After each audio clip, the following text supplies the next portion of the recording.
Assalamualaikum warahmatullahi wabarakatuh. Selamat pagi teman-teman. Kembali lagi dengan aku, Namira Salma, di hari kedua 30 Days Challenge Pisah-Pisah Sampah. Di hari kedua ini, kita akan belajar tentang definisi sampah dan sumber timbulan sampah. Ada 3 definisi sampah dari sumber ahli yang berbeda. Pertama, menurut Undang-Undang Nomor 18 Tahun 2008 tentang Pengelolaan Sampah, sampah adalah sisa kegiatan sehari-hari manusia dan atau proses alam yang berbentuk padat. Kedua, menurut Organisasi Kesehatan Dunia, sampah adalah sesuatu yang tidak digunakan, tidak dipakai, tidak disenangi, atau sesuatu yang dibuang yang berasal dari kegiatan manusia dan tidak terjadi dengan sendirinya.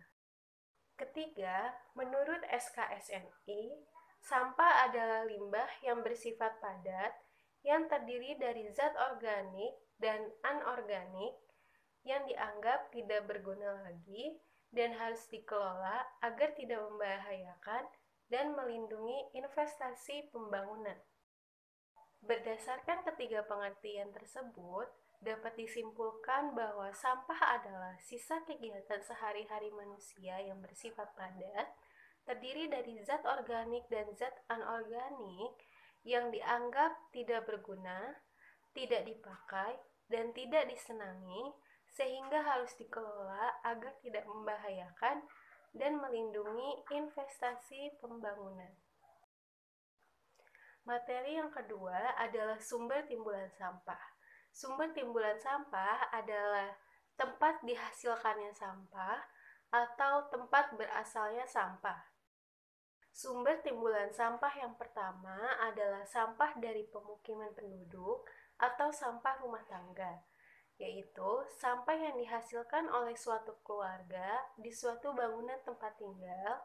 Biasanya, sampah yang dihasilkan adalah sisa makanan dan sampah-sampah kering seperti kertas, plastik, kardus, dan lain-lain.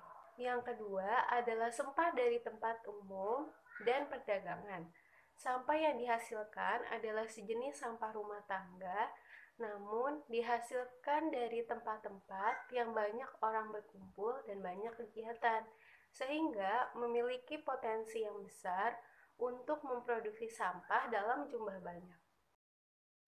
Lalu yang ketiga, ada sampah dari sarana pelayanan masyarakat milik pemerintah, seperti tempat hiburan umum, pantai, masjid, rumah sakit, bioskop, perkantoran, dan sarana pemerintahan lainnya.